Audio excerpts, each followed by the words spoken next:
Hey les amis, j'espère que vous allez bien. J'ai été assez surpris par les stats de la dernière vidéo sur le carburosting.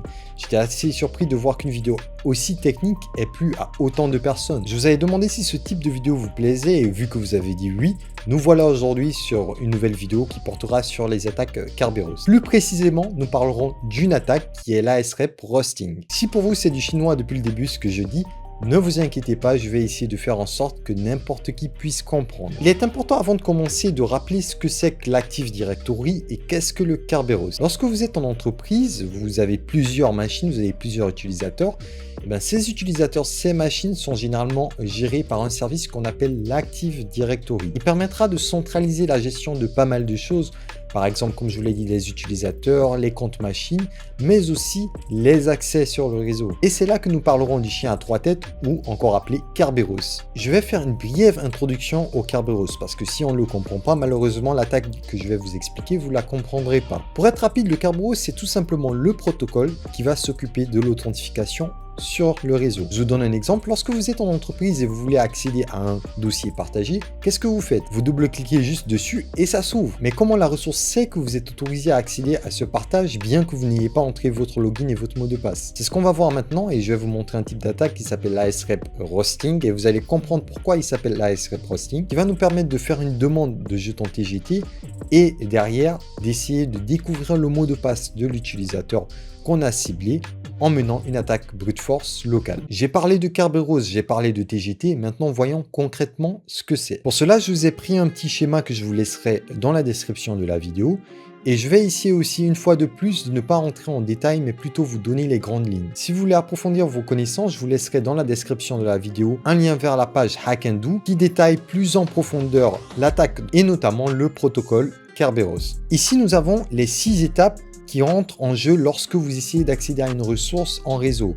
C'est écrit application serveur, je dirais que c'est un partage dans notre exemple. Vous voulez accéder sur un répertoire partagé, vous double-cliquez et vous l'ouvrez. Derrière, qu'est-ce qui se passe? Nous avons du TGT, nous avons du TGS. Avant de rentrer en détail, quelle est la différence entre les deux? TGT de Ticket Granting Ticket est un jeton qui va vous permettre de faire des demandes d'accès à d'autres ressources sur le réseau. Le TGS, Ticket Granting Service, lui, va vous permettre d'accéder aux ressources. Lorsqu'un utilisateur veut accéder à une ressource, la première des choses qu'il va effectuer, c'est une demande de jeton TGT, incluant les données de pré-authentification. Du côté du KDC, qui est le centre de distribution de clés, grosso modo, c'est le contrôleur de domaine dans l'Active Directory, il va effectuer des vérifications, il va s'assurer que l'utilisateur est bien présent dans sa base de données, que les données de pré-authentification correspondent. Si c'est le cas, il vous retourne le jeton TGT chiffré et signé. Et de là, vous pouvez faire votre demande d'accès à une ressource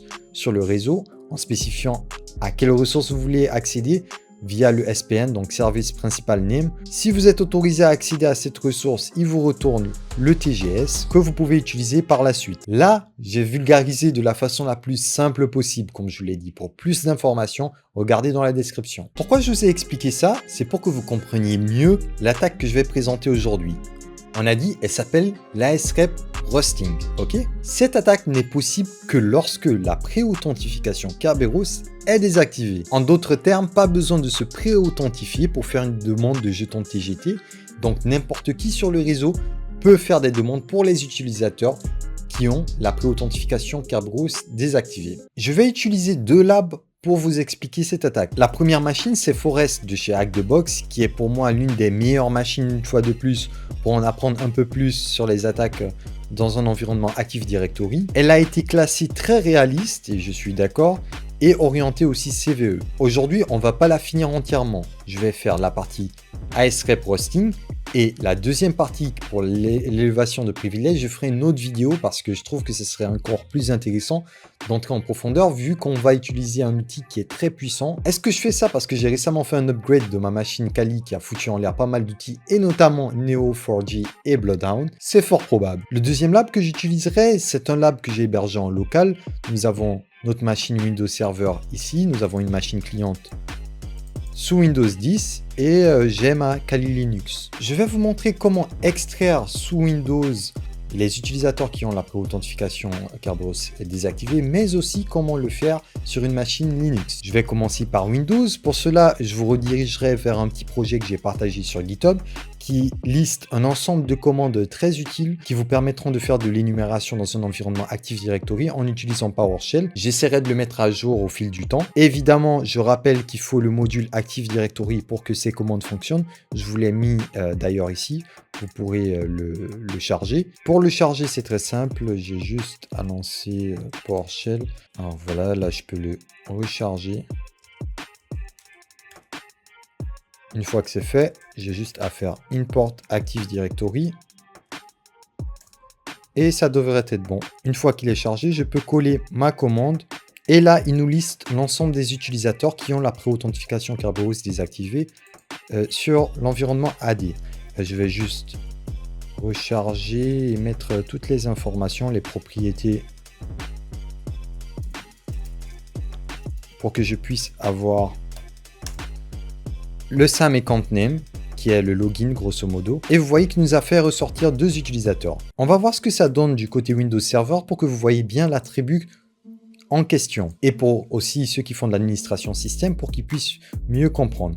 C'est tout simplement dans les options du compte, vous voyez Do not require Kerberos pre-authentication. Cette case est cochée. Ne me demandez pas pourquoi, jusqu'aujourd'hui, je n'ai jamais eu la réponse. À chaque fois qu'en mission, j'ai eu à remonter aux administrateurs système des comptes qui ont la pré-authentification Kerberos désactivée, eux-mêmes ne savaient pas pourquoi ça avait été fait. Mais il semblerait, de ce que j'ai eu à entendre, qu'il y a des systèmes qui sont incompatibles avec celle-ci. Est-ce que c'est vrai? Est-ce que c'est faux? Dites-le moi en commentaire si vous avez la réponse. Maintenant que nous avons identifié les 2 comptes, je peux retourner du côté du client. Et là, je vais vous présenter un autre outil qui se nomme Rubeus ou Rubeus. Je ne sais pas comment il se prononce exactement.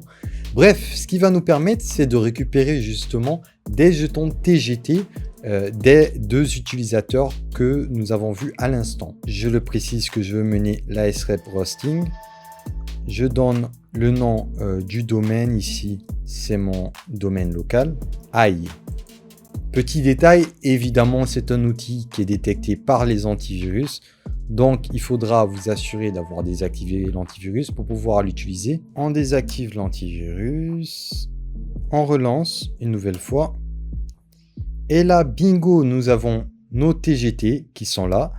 Nous avons le type de hash utilisé. Nous pouvons récupérer le hash au format H4 qui va nous permettre de le craquer par la suite en utilisant l'outil H4. Je précise un fichier dans lequel j'aimerais que les jetons soient extraits. Et là, si je liste le contenu de notre hash.txt, nous avons les jetons. Je peux désormais essayer de retrouver les valeurs de ces hashes. En gros, retrouver le mot de passe des utilisateurs. Mais je vais vous montrer la deuxième technique sous Linux qui est bien plus intéressante. Cette deuxième technique, je vais le faire sur Forest, sur la machine de Hack the Box, que je vous ai montré en début de vidéo. Je vais utiliser l'outil qui se nomme getNPUser, qui est un script en Python de la suite InPacket. J'ai juste à donner le nom de domaine et vous verrez que là, il va me lister l'ensemble des utilisateurs qui ont la pré-authentification Kerberos désactivée. Voilà, j'ai un seul utilisateur dans ce lab qui a la pré-authentification Kerberos désactivée.